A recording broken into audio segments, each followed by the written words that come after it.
Baik. So, jadi pengertian akal.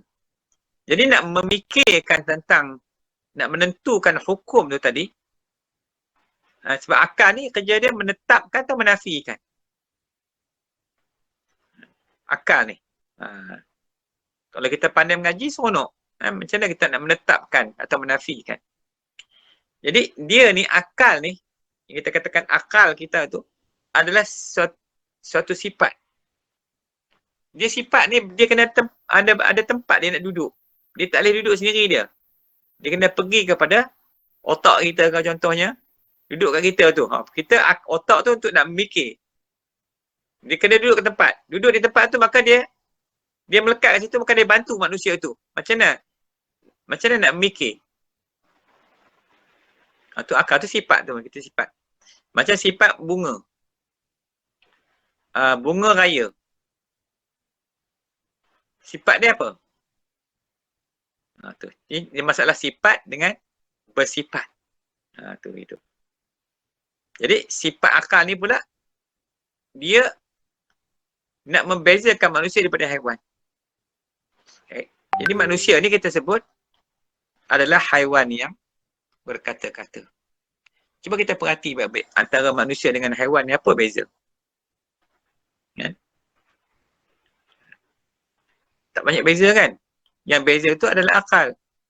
Maka dengan akal itu, maka manusia diperintahkan untuk mentaati akan Allah Subhanahu Wa Taala. Dengan akal itulah manusia boleh fikir. Bila Nabi datang bawa agama ni, ajar kita. Auratnya macam ni, kena tutup aurat. Itu. Akal kita kata, ya, kena tutup sebab Allah perintah tutup aurat. Kita buat, kita taat kepada apa yang Allah perintah. Akal tu. Akal dia terima. Ya, kita memang ke. Nabi dah cakap itulah. Quran bercakap begitu. Ini kerja akal lah. Kat kita. Jadi, bila dengan haiwan tadi, haiwan dia pakai naluri. Haiwan tidak mempunyai akal. Dia ada insting. Insting tu secara fitrahnya Allah letakkan pada haiwan tu. Kalau pada ular macam ni, katak macam ni, serangga begini, ulat begini, buaya macam ni, harimau begini. Setiap binatang haiwan itu ada naluri dia sendiri yang telah Allah tentukan atas setiap makhluk dia tu. So jadi beza kita pula apa? Allah bagi kita anugerah akal tadi. Akal itulah sebagai sumber untuk kita memikir sebab akal ni nur. Dia cahaya. Kalau silap bawa, dia pergi cahaya yang gelap, duduk dalam zulmat. Kalau betul gaya bawa dia, duduk dalam cahaya Allah. Tu kita nak pastikan yang akal ada kat kita ni adalah akal yang mendapat limpahan nurullah, iaitu limpahan daripada cahaya Allah dan juga limpahan daripada nubuwah kenabian Nabi SAW. Nak dapat limpahan ni hak penting sekali sebab dengan limpahan itulah akal kita akan menjadi bertambah elok, bertambah baik sehingga sampai boleh mencapai akal yang sempurna tu . Baik, maka dengan akal inilah juga boleh menerima ilmu nazariyah. Jadi ilmu nazariyah ni adalah ilmu yang kena fikir. 2 kali 2, 4. Contoh. Kita nak naik kereta macam mana? Kena ada kereta. Kena belajar dulu. Nak pulas steering macam mana? Nak masuk gear macam mana? Nak driving macam mana? Lepas tu kena ada lesen pula. Lepas tu kena ada road tax pula. Dan road tax pula kena renew tiap-tiap tahun. Nak pakai kereta ni. Contoh. Jadi, itu macam tu contoh. Ni ilmu, ni kerja akal.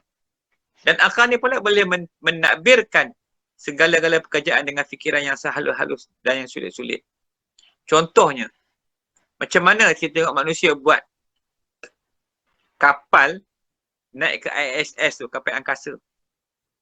Buat satelit yang boleh 24 jam berjalan. Sehingga satelit ini pula boleh akses kita punya maklumat. Dia boleh akses kita di mana pula. Itu akal. Macam mana akal buat robot, nanorobot yang untuk heboh-heboh tu. Mungkin robot tu kononnya masuk ke dalam vaksin tu. Kita tak tahu. Tapi robot tu dicipta. Saiz robot tu pula 5,000 kali ganda lebih kecil daripada rambut. Kecil sangat-sangat sebesar air mani tu. Sangat kecil. 5,000 kali ganda. Tak nampak nak tengok robot tu. Melainkan ada alat dia yang boleh detect robot tu. Jadi sulit-sulit manusia boleh fikir. Orang kata robot tu dah ada. Memang ada lah. Dekat US, Europe dia orang banyak buat treatment kanser.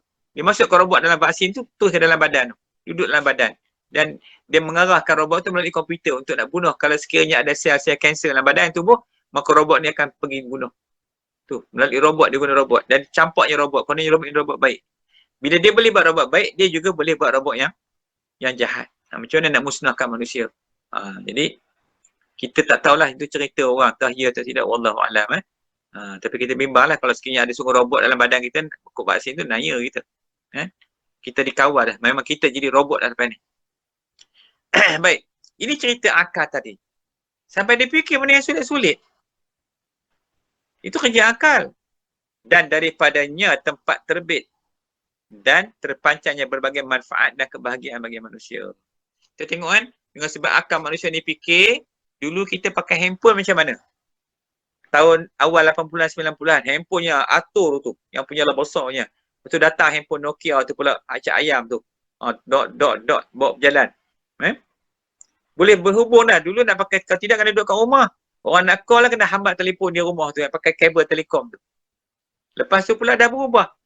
Pakai handphone. Kemudian sampai sekarang ni dah jadi digital habis dah. Dah masuk gambar lagi. Boleh bercakap. Malam ni kita bercakap menggunakan teknologi. Teknologi apa? Teknologi 4G ni. Ni belum 5G lagi. Kalau dulu kalau boleh cakap macam ni live ni kira orang yang ada karamah je. Atau yang ada ma'unah je. Tapi malam ni semua orang ada karamah. Boleh bercakap, boleh mendengar, boleh berhubung secara live. Siapa yang fikir handphone ni? Akal manusia Allah beri. Siapa yang beri? Allah yang bagi. Allah bagi kat siapa? Sedihnya tak dapat kat orang Islam. Dapat kat orang bukan Islam. Huawei Cina. Lagi apa ni? Oppo. Siapa punya? Korea punya. Sanyok ni. Samsung. Bukan. Mana bagi orang akal orang Islam? Jadi sebab tu bila jadi orang Islam ni tak boleh ambil sikit-sikit. Tak boleh ambil separuh. Sebab tu nak masuk jadi Islam. Udkhulu fi silmil kaffah. Masuklah ke dalam Islam sepenuhnya. Tak boleh ambil sekat-sekat. Yang punca jadi yang kita orang Islam jadi huru-hara hari ni, kita kata kita orang Islam. Tapi kita tak ambil Islam tu sepenuh. Sebahagian kita ambil, sebahagian kita tinggal. Nafsu kita ambil banyak. Agama kita tinggal. Lalu, Allah bagi pada orang lain. Tak dapat kat kita. Jadi tak adalah canggih mana sebenarnya teknologi kalau dibanding dengan zaman Tok Adam dulu. Zaman Adam tu Allah hajar habis dah teknologi tu masa tu. Lagi hebat. Zaman Nabi Adam, Nabi Musa, Nabi Idris. Kita ni kira dah ujung-ujung dah cupu-cupu sikit-sikit dah. Tu pun tengok canggih bukan main. Naik kapal terbang betul nak terbang sekarang ni. Sebabkan COVID punya pasal. Kemudian jadi dapat teknologi handphone ni. Sampai anak-anak kita, cucu kita pun dah pandai. Kecil-kecil dah pandai dah duk main handphone ni. Beli barang memakai handphone. Dulu tak nak terfikir macam ni. Siapa yang memikirkan ni? Semua ni adalah akal yang Allah bagi. Sebab itulah terbit. Dan terbit tu pula terpancarnya bagi manfaat. Ada yang nak menjadi manfaat. Ada yang jadi jahat. Ada orang gunakan untuk scammer. Dia nak scam orang tu macam dia buat. Dia gunakan teknologi ni juga. Tengok akal orang yang nak nipu orang jadi scammer tu. Jahat akal dia. Macam mana memang akal tu kerja dia fikir. Kalau nak buat baik pun akal tu boleh fikir cara baik. Nak buat jahat pun akal tu fikir jahat. Dia tolong fikir. Sebab kerja dia memikir. Ilmu-ilmu yang kena fikir. Yang nak kira yang sangkutan dengan dunia ni juga. Demikian juga akal juga akan memikirkan tentang wujudnya Allah Ta'ala ini. Kita nak fikir tentang Allah Ta'ala. Nak fikir tentang kehidupan kita. Adanya hari akhirat. Tu nak fikir dengan apa? Akal dia tahu. Beriman kepada hari akhirat. Tapi dia tak boleh merasai. Yang yakin tentang adanya hari akhirat itu adalah iman.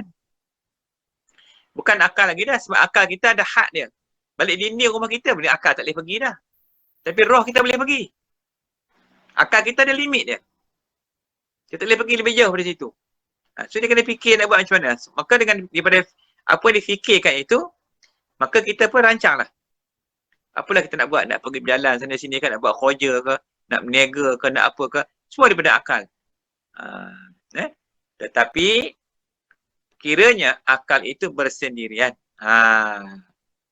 Sekiranya akal itu bersendirian, tak ada pengawal dia.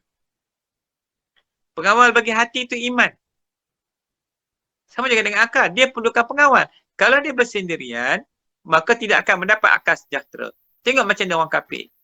Ada orang kafir kata apa? Bangsa kat Malaysia ni lah kafir hak ramai sekali tu. Apa dia kata? Kalau dia tipu orang, dia berjaya tipu orang lain, dia orang cukup respect sama-sama dia. Sebab dia kata apa? Tipu tu satu seni. Macam hari ni kita kena tipu. Makan pun kena tipu. Apa saja kita kena tipu. Nak politik pun kita kena tipu. Kena tipu. Sebab akal apa? Sebab yang akal yang mikir ni dia tak ada apa. Dia independent. Dia sendiri. Tak ada pengawal bagi dia. Tak ada pengawal. Maka dia akan fikir benda yang jahat. Yang menguntungkan diri di atas dunia ni. Maknanya akal ni bukan sejahtera. Dia panggil majnun. Akal yang gila. Manakala akal waras dan akal yang sihat, dia berpandukan kepada undang-undang syarak. Jadi ada syarak. Syarak ni sebagai pengawal dia. Syarak ni lah yang akan menjadi pengawal kepada akal. Maka sebab itulah wajiblah bagi tiap-tiap manusia itu kena ada syarak pada dia. Kena ada syarak, kena belajarlah pula apa dia syarak, hukum syarak. Syarak ni undang-undang Tuhan. So undang-undang Tuhan ni kena ada di sebelah akal supaya akal tak buat silap. Supaya akal buat sebarang keputusan yang dia fikirkan mesti bersandarkan kepada nas-nas yang apa yang Allah dah tentu dah. Al-Quran dan juga Al-Hadis Nabi, ijma' dan juga qiyas. Maka dia buat sesuatu tu ada sandaran dia. Ada rujukan dia. Bukan dia berfikir secara sendiri-sendiri. Kita ni pun sama. Kalau dah kita tak kenal syarak, kita akan fikir cara kita fikir. Macam orang berniaga ni. Dia nak duit je, dia peduli apa? Kita kata kena jadi usahawan mukmin. Macam seorang, macam ketika zaman Saidina Umar. Dia pergi ke pasar tu, dia bawa tongkat. Dia tanya seorang-seorang tu, kamu dah faham tak hukum bab hukum jual beli? Tak faham je dia katok suruh balik. Tunjuk kamu, bagi balik. Pergi belajar dulu, jangan berniaga lagi. Sebab apa? Bila orang tak ada yang tak ada mukmin, yang tak faham ilmu, dia akan buat kesilapan. Mungkin dia akan tipu orang. Dia tak ada agama. Dia tak faham hukum makam, dia kan suka dia. Sama hari ni dia tengok, berapa ramai orang yang berniaga, ada tak melakukan ijab dan kabul? Gila FB, beli online, ada tak ijab kabul? Kita order barang tu. Ada tak kita jual beli? Mana ijab kabul ni akad. Saya beli barang sebanyak duit. Saya jual barang sebanyak duit. Ada tak dalam Lazada ke Shopee ke? Orang tak fikir dah. Yang penting buat barang, buat kek, jual kek. Buat kuih, jual kuih online. Orang beli. Buat lauk, orang datang hantar ke rumah. Tak ada pun berlaku akad jual beli. Jadi bila kita tak ada akad jual beli, apa hukum kita makan makanan yang tidak diakad, tidak ada ijab kabul? Walaupun makanan tu halal, tapi sebabkan cara kita beli itu tidak halal, maka dia jadi syubhah makanan tu. Makin gelaplah hatinya. Orang PKP duk mengaji, PKP ni kita nak kuarantin, kita nak uzlah, nak menilai muhasabah diri, tapi bertambah teruk lagi. Pasal apa? Yang kata mengaku makin gemuk pun ada. Dan dia makan ke darah je tahu. Bukan nak kira benda lain, makannya order, tak peduli. Akad ke? Ini masalah dia. Sebab apa? Akal tu tak ada panduan. Akal ni tak ada panduan. Tak ada panduan syarak. Tetapi kalau akal tu ada syarak, didik syarak, wahai akal, mu tak boleh macam ni. Kena beli dulu, kena ada ijab kabul. Contoh begitu. Ini masalah yang akan berlaku nanti. So jadi, maka bila akal tidak ada syarak, dipanggil akal itu majnun, gila. Sebab dia bersendirian. Dia fikir ikut apa yang nafsu duk sumbatkan dia tu. Keinginan, syahwat yang bagi kat dia. Dia ikut je, okey jom. Kita pergi makan. Jom kita pergi lepak kedai mamak. Sembang. Jom kita itu, jom kita ini. Sebab apa? Tak ada panduan, tak ada guideline. Di sini akan memudaratkan balik atas diri dia. Maka sebab tu kena bawa syarak masuk. Kena mengaji pasal syarak, hukum syarak. Dengan adanya hukum syarak, maka terpeliharalah akal tadi. Maka jadilah akal tadi, akal yang sihat, akal yang sejahtera. Jadi walhasil, antara kedua-duanya itu berlaziman dan berhajat antara satu dengan yang lain. Yang ni macam mana? Akal berhajat kepada syarak dan syarak berhajat kepada akal. Jadi tak boleh, satu tu tak boleh. Kalau ada syarak, tak ada akal, syarak tak ada berfungsi. Syarak tu macam mana nak melaksanakan syarak? Melainkan akal saja yang mampu melaksanakan hukum syarak.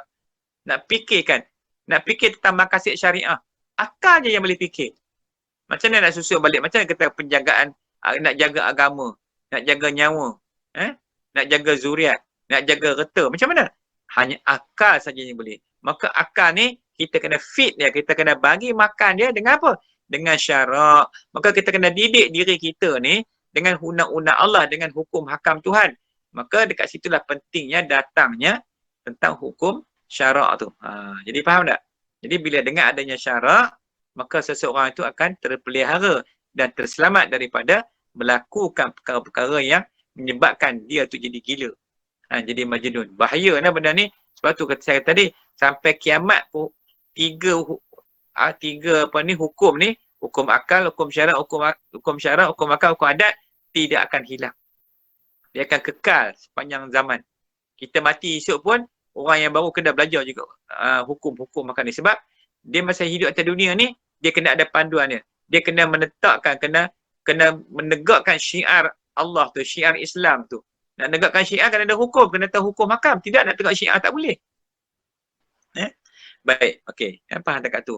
Jadi akal dan syarak mesti kena lazim melazimi antara satu dengan yang lain. Jadi dekat tu dulu.